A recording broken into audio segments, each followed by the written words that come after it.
I want to go to a special guest joining us. This is Jennifer Wicks's sister, Adriana's aunt, Casey Robinson, joining us. Casey, thank you Hi, for being with Nancy. us and keeping the case alive. Um, Yeah. Casey, I'm very curious.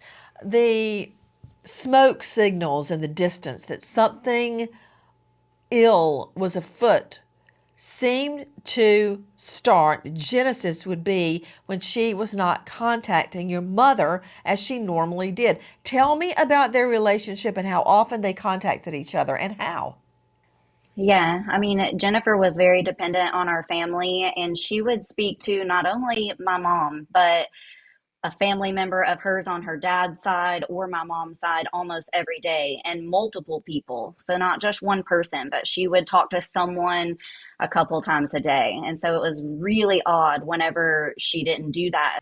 That's very curious, Casey. Not that she was in close touch.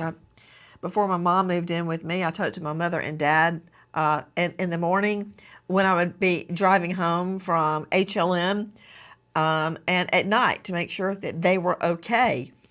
You said she was dependent. Now, I'm very curious. What do you mean Jen was dependent? She lived with a family member. She was just 21 whenever she disappeared, but she lived with a family member, either my aunt, her grandmother, or my mom, and me and my other sister her whole life, even after she had Adriana. And she did not have a steady job. She didn't have a vehicle. She didn't have a means Well, hold or on just a moment, resources. just a moment, just a moment. She was taking care of her baby, wasn't she? That sounds like a pretty steady job to me. Yeah, well, yeah, a stay-at-home mom is a job, you're right. And she was a good mom. So she definitely took care of Adriana with the help of all of our family members. So she relied on everyone for childcare, a means to get to and from because she didn't have a car. She didn't have a cell phone of her own, a bank account. So when I say she was dependent, I mean she was truly still dependent, childlike, still living with family. You know, that's really interesting. Um, of course, having given birth to twins, and when I got pregnant, I didn't know I was going to have twins. I learned much later in the pregnancy.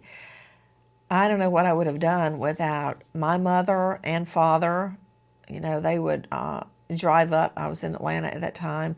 At the drop of the hat, my husband David's mother and father, everybody pitching in for me to keep working Right. and to try to raise the twins the way I wanted them to be raised. And I don't know what I would have done without them.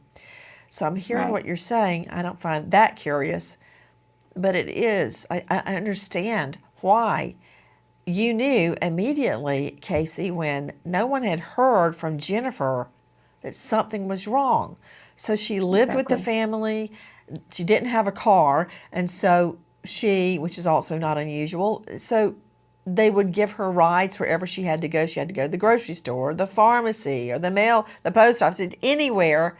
And with a young child, you're going to the pharmacy. I would send my husband out at midnight for if we needed a formula or whatever we needed.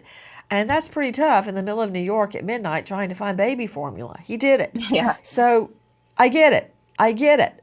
Now, when did you first realize, hey, wait a minute, I haven't heard from Jennifer? Yeah, that would be on Friday, March 26th.